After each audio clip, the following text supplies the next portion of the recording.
Osama bin Laden, वह नाम जिसने 9/11 के हमलों से दुनिया को हिला दिया।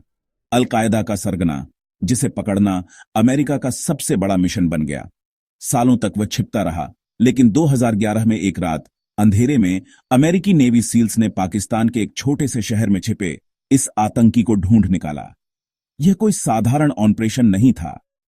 यह था एक गुप्त मिशन जिसके बारे में दुनिया को बाद में पता चला। कैसे हुआ यह सब? कैसे अमेरिका ने ओसामा को गुप्त रूप से पकड़ा और क्या राज छिपे थे इस मिशन में?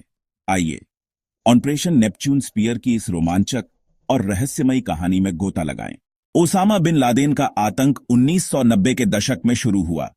1998 में केन्या और तंजानिया में अमेरिकी दूतावासों पर बम हमलों ने 224 लोगों की जान ली, जिसके पीछे ओसामा का हाथ था।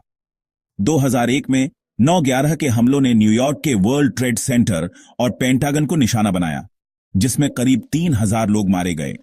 इन हमलों ने ओसामा को अमेरिका का सबसे वांछित आतंकी बना दिया। 1999 में एफबीआई ने उसे अपनी टॉप 10 मोस्ट वांटेड लिस्ट में डाला और 2001 में उसे पकड़ने या मारने के लिए $25 मिलियन का इनाम रखा गया। 9/11 के बाद अमेरिका ने अफगानिस्तान में तालिबान के खिलाफ युद्ध शुरू किया, जहां ओसामा छिपा था। दिसंबर 2001 में तोरा बोरा की गुफाओं में वह अमेरिकी सेना के हाथों बाल बाल बचा। इसके बाद वह गायब हो गया। कोई नहीं जानता था कि वह जिंदा है या मर चुका है। कुछ का मानना था कि वह पाकिस्तान अफगानिस्तान सीमा पर छिपा है, तो कुछ ने कहा कि वह ईरान में है। ओसामा ने समय समय पर वीडियो और ऑडियो संदेश जारी किए, जिससे अमेरिका का संदेह बढ़ता गया। 9/11 के बाद अमेरिका ने अफगानिस्तान में तालिबान के खिलाफ युद्ध शुरू किया, जहां ओसामा छिपा था। दिसंबर 2001 में तोरा बोरा की गुफाओं में वह अमेरिकी सेना के हाथों बाल बाल बचा। इसके बाद वह गायब हो गया। कोई नहीं जानता था कि वह जिंदा है या मर चुका है। कुछ का मानना था कि वह पाकिस्तान अफगानिस्तान सीमा पर छिपा है, तो कुछ ने कहा कि वह ईरान में है। ओसामा ने समय समय पर वीडियो और ऑडियो संदेश जारी किए, जिससे अमेरिका का संदेह बढ़ता गया। अमेरिकी खुफिया एजेंसियों ने ओसामा को पकड़ने के लिए दिन रात काम किया। 2007 में सीआईए को एक अहम सुराग मिला। ओसामा के एक करीबी कुरियर का नाम अबू अहमद अल कुवैती। इस कुरियर को ट्रैक करना आसान नहीं था, क्योंकि ओसामा ने कोई डिजिटल निशान नहीं छोड़ा था, न फोन, न इंटरनेट, न ईमेल। वह सिर्फ कुरियर्स के जरिए संदेश भेजता था। सालों की मेहनत के बाद 2010 में सीआईए ने अल कुवैती को पाकिस्तान के पेशावर में ढूंढ निकाला। उसकी गतिविधियों ने सीआईए को एबटाबाद शहर के एक रहस्यमयी कंपाउंड तक पहुंचाया। यह कंपाउंड कोई साधारण घर नहीं था। 35 मील उत्तर में इस्लामाबाद से और पाकिस्तान की एक प्रमुख सैन्य अकादमी से सिर्फ 1 मील दूर यह घर ऊंची दीवारों, कांटेदार तारों और डबल गेट्स से घिरा था। कोई टेलीफोन या इंटरनेट कनेक्शन नहीं था और कचरा जलाया जाता था, न कि बाहर फेंका। सीआईए को शक हुआ कि यह ओसामा का ठिकाना हो सकता है। कंपाउंड में रहने वाले 2 भाइयों की आय भी इतने बड़े घर के लिए पर्याप्त नहीं थी। अगस्त 2010 में सीआईए ने पक्का कर लिया कि ओसामा यहीं छिपा है। मिशन की तैयारी शुरू हुई। राष्ट्रपति बराक ओबामा ने सीआईए डायरेक्टर लियोन पैनेटा को आदेश दिया कि ओसामा को पकड़ना या मारना प्राथमिकता है। अप्रैल 2011 में ओबामा ने ऑपरेशन नेपच्यून स्पीयर को मंजूरी दी।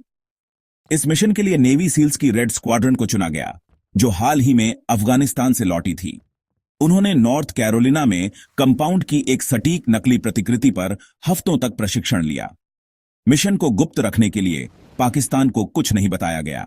2 मई 2011 की सुबह पाकिस्तान समय के अनुसार 2 स्टील्थ हेलीकॉप्टर्स ने 23 सील्स, एक दुभाषिया और एक कॉम्बैट डॉग कायरो को लेकर उड़ान भरी। लेकिन मिशन की शुरुआत में ही मुश्किल आ गई। एक हेलीकॉप्टर कंपाउंड की दीवार से टकराकर क्रैश हो गया। सील्स को अब पैदल ही अंदर घुसना था। उन्होंने गेस्ट हाउस में अल कुवैती को मार गिराया, फिर मुख्य इमारत में घुसे। वहां ओसामा के बेटे खालिद और एक अन्य कुरियर को मार दिया गया। तीसरी मंजिल पर ओसामा अपने बेडरूम में मिला। यहां कहानी विवादास्पद हो जाती है। शुरुआती खबरों में कहा गया कि ओसामा ने अपनी पत्नी को ढाल बनाया और गोलीबारी की, लेकिन बाद में अधिकारियों ने बताया कि वह निहत्था था, पर प्रतिरोध कर रहा था। सील्स ने उसे सिर और सीने में गोली मारी। मिशन के नियमों में कहा गया था कि अगर ओसामा खतरा नहीं दिखता तो उसे पकड़ा जाए, लेकिन अंधेरे में नाइट विजन गॉगल्स के साथ और तेजी से बदलते हालात में सील्स ने उसे मारने का फैसला लिया। मिशन 40 मिनट में पूरा हुआ। सील्स ने ओसामा का शव, कंप्यूटर, हार्ड ड्राइव्स और हजारों दस्तावेज जब्त किए। क्रैश हुए हेलीकॉप्टर को नष्ट कर वे वापस लौटे। ओसामा के शव को अफगानिस्तान ले जाया गया, जहां डीएनए टेस्ट और चेहरे की पहचान से उसकी पुष्टि हुई। 24 घंटे के अंदर इस्लामी रीति रिवाजों के साथ उसे अरब सागर में दफना दिया गया, ताकि उसकी कब्र कोई तीर्थ न बने। इस मिशन ने कई सवाल उठाए। क्या यह सिर्फ मारने का मिशन था? कुछ विशेषज्ञों का मानना है कि ओसामा को जिंदा पकड़ना संभव था और उसकी गिरफ्तारी से अलकायदा के बारे में ज्यादा जानकारी मिल सकती थी। लेकिन अमेरिका का कहना था कि ओसामा आत्मघाती हमलावर हो सकता था और उसे जिंदा छोड़ना जोखिम भरा था। पाकिस्तान की भूमिका भी विवाद में रही। इतना बड़ा कंपाउंड, सैन्य अकादमी के पास, और पाकिस्तानी सेना को कुछ पता नहीं। कुछ अमेरिकी अधिकारियों को शक था कि पाकिस्तान की खुफिया एजेंसी आईएसआई ओसामा को छिपा रही थी, लेकिन इसका कोई ठोस सबूत नहीं मिला। पाकिस्तान ने दावा किया कि यह एक संयुक्त ऑपरेशन था, लेकिन राष्ट्रपति आसिफ अली जरदारी ने इसे खारिज कर दिया। जब्त किए गए दस्तावेजों से पता चला कि ओसामा अलकायदा का सक्रिय नेता था। वह नए हमलों की योजना बना रहा था, जिसमें ओबामा की हत्या और तेल टैंकरों पर हमले शामिल थे। उसकी चिट्ठियों से यह भी पता चला कि वह अपने ठिकाने से निकलने की योजना बना रहा था, जो सितंबर 2011 में होने वाला था। अगर मिशन में देरी होती तो शायद ओसामा फिर बच निकलता।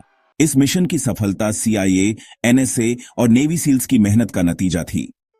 लेकिन यह भी सच है कि इसने अमेरिका पाकिस्तान रिश्तों में दरार डाली। एबटाबाद के एक स्थानीय निवासी सोहैब ने मिशन के दौरान हेलीकॉप्टर्स की आवाज सुनकर एक्स पर पोस्ट किया, जिससे दुनिया को इस गुप्त ऑपरेशन की पहली झलक मिली। यह कहानी हौसले, खुफिया काम और जोखिम की है। ओसामा को पकड़ना सिर्फ एक आतंकी को खत्म करना नहीं था, यह था 9/11 के पीड़ितों को इंसाफ दिलाने का वादा।